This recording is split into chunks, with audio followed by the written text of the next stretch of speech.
আসসালামু আলাইকুম, সবাইকে স্বাগতম আমাদের আজকের ভিডিও লেকচারে। আজকে আমরা কথা বলবো জীববিজ্ঞান দ্বিতীয় পত্র চতুর্থ অধ্যায় রক্ত এবং সঞ্চালন নিয়ে। তো পুরো ভিডিও জুড়ে আমি আপনাদের সাথে থাকবো মাসরুফ, রাফিদ, প্রচ্ছদ। তো আমরা শুরু করি।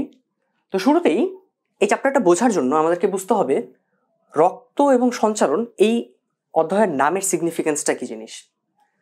রক্ত দ্বারা আমরা কি বুঝি, সঞ্চালন দ্বারা আমরা কি বুঝি।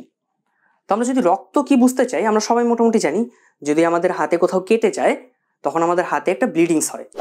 এই ব্লিডিং হওয়ার সময় এক ধরনের তরল পদার্থ বের হয়, লাল এক ধরনের তরল পদার্থ বের হয়, সেটাই আমাদের রক্ত।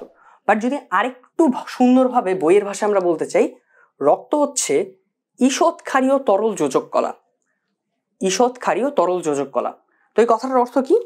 শুরুতে যদি আসি, ঈষৎ ক্ষারীয় এটা মানে কি? এটা মানে হচ্ছে পিএইচ নির্ধারণ করে। এটা মূলত পিএইচ কে নির্দেশ করে। তো আমাদের ব্লাডের পিএইচ হচ্ছে 7.35 থেকে 7.45।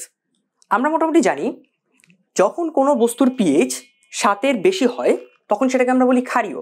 তো এখানে কি হচ্ছে 7.35 থেকে 7.45, অর্থাৎ সামান্যতম ক্ষারীয়। এটাকে আমি বলছি ঈষৎ ক্ষারীয়। তরল কেন? কারণ এটা একটা লিকুইড বা তরল পদার্থ। তারপর আমরা বলছি কি যোজক কলা। এখন যোজক কলা মানে কি? কলা মানে হচ্ছে টিস্যু।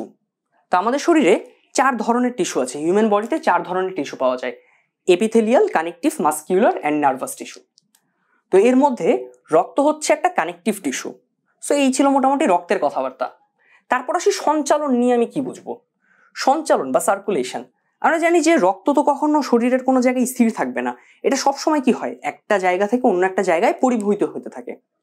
তো আমাদের মানব দেহের রক্ত হচ্ছে একটা ক্লোজড ক্যাভিটি, অর্থাৎ মানব দেহের রক্ত শুধুমাত্র ভেসেলসের মাধ্যমে পাওয়া যায়, রক্তবাহিকাতেই পাওয়া যায়। রক্তবাহিকা ছাড়া অন্য জায়গায় কখনোই রক্ত পাওয়া যায় না। তো সঞ্চালন মানে কি? সঞ্চালন মানে হচ্ছে এই যে রক্তের একটা জায়গা থেকে অন্য জায়গায় যাওয়া একটা ভেসেলসের মাধ্যমে, সেটাকে আমরা বলছি সঞ্চালন।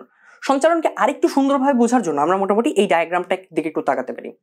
তো এই ডায়াগ্রামটায় কি দেখানো হচ্ছে, এই যে মাঝখানে একটা অর্গান দেখালাম, এটা হচ্ছে আমাদের হার্ট।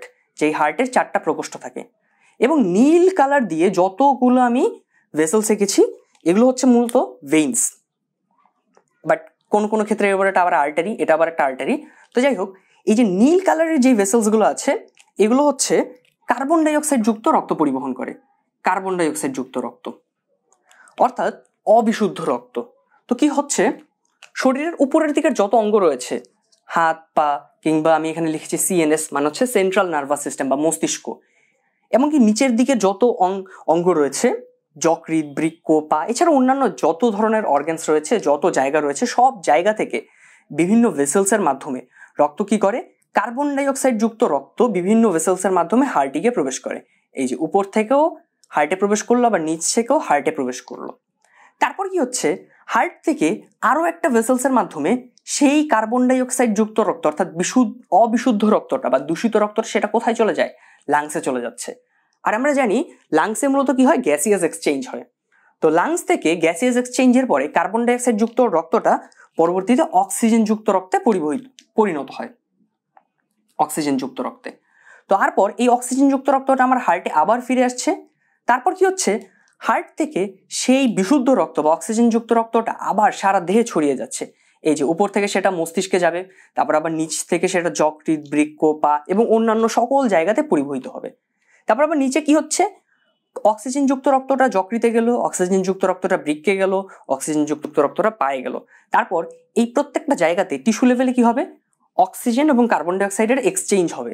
তখন আবার কি হচ্ছে, যকৃৎ থেকে সেই ভেসেলসটা বের হচ্ছে, বৃক্ক থেকে ভেসেলসটা বের হচ্ছে, পা থেকে ভেসেলসটা বের হচ্ছে। এই রক্তগুলো আবার কি ধরনের, কার্বন ডাইঅক্সাইড যুক্ত রক্ত। সেই কার্বন ডাইঅক্সাইড যুক্ত রক্তটা আবার গিয়ে আমাদের হার্টে প্রবেশ করবে, হার্ট থেকে সেটা লাংসে যাবে এবং লাংস থেকে কার্বন ডাইঅক্সাইডটা বাইরে বের হয়ে যাবে এবং আমাদের অক্সিজেনটা পরিবেশ থেকে লাংসের মধ্যে আবার প্রবেশ করবে।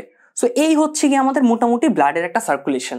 তো আমরা লক্ষ্য করব এই সার্কুলেশনটা শুধুমাত্র ভেসেলসের মধ্যেই সীমাবদ্ধ। রক্ত কখনো, মানবদেহের রক্ত কখনো ভেসেলসের বাইরে পাওয়া যায় না, সব সময় শুধুমাত্র ভেসেলসের মধ্যেই পাওয়া যাবে। তো এই জন্য এই পুরোটা হচ্ছে আমাদের একটা সার্কুলেশনারি সিস্টেম বা সঞ্চালন প্রক্রিয়া। এজন্য যেই পদ্ধতিতে রক্ত সঞ্চালন হয় সেটাকে আমরা কি বলবো, সার্কুলেটরি সিস্টেম। এটাকে যদি আমি আরো একটু সুন্দরভাবে বলতে চাই, সার্কুলেটরি সিস্টেমকে আমি বলতে পারি কার্ডিওভাস্কুলার সিস্টেম। তো এই কথাটার অর্থ আমি একটু বোঝার চেষ্টা করি। কার্ডিও মানে হচ্ছে হার্ট, যখনই আমরা কার্ডিও এই শব্দটা পাবো আমরা বুঝবো এখানে মূলত হার্টকে বোঝানো হচ্ছে, হার্টকে। ভাস্কুলার মানে কি? ভেসেলস, অর্থাৎ রক্তবাহিকা। ভেসেলসের বাংলা রক্তবাহিকা, রক্তবাহিকা। তারপর আসি সিস্টেম। সিস্টেম মানে হচ্ছে তন্ত্র, অর্থাৎ কার্ডিওভাস্কুলার সিস্টেম মানে কি? এমন একটা সিস্টেম, রক্ত সংবহনের এমন একটা পদ্ধতি যেটা শুধুমাত্র হার্টের মধ্যেই, হার্টের সাথে রিলেটেড এবং রক্তবাহিকার সাথে রিলেটেড। যদি আমি এই ফিগারটার দিকে আরেকবার আসি তাহলে আমি কি দেখতে পাচ্ছি? এটা একটা রক্ত সংবহন প্রক্রিয়া এবং রক্ত সংবহনের মূল যেই অঙ্গ সেটা হচ্ছে হার্ট। হার্ট কি করে? কার্বন ডাইঅক্সাইড যুক্ত রক্ত নিজের মধ্যে ঢোকায়, তারপর আবার লাংসের মধ্যে পাঠায়, তারপর সেখান থেকে লাংস থেকে বিশুদ্ধ রক্তটা সারা দেহে আবার ছড়িয়ে দেয়। তো হার্ট মূলত নিজেকে একবার সংকোচন করে একবার প্রসারণ করে, একবার সংকোচন করে একবার প্রসারণ করে। এই যে হার্টের সংকোচন এবং প্রসারণ এবং ভেসেলসের মধ্যে যেই সিস্টেমটার মাধ্যমে পুরো রক্তটা সারা দেহে সঞ্চালন হচ্ছে, এই পদ্ধতিটাকে আমরা বলবো কার্ডিওভাস্কুলার সিস্টেম। তবেই মূলত রক্তের সঞ্চালনটা হয়ে থাকে।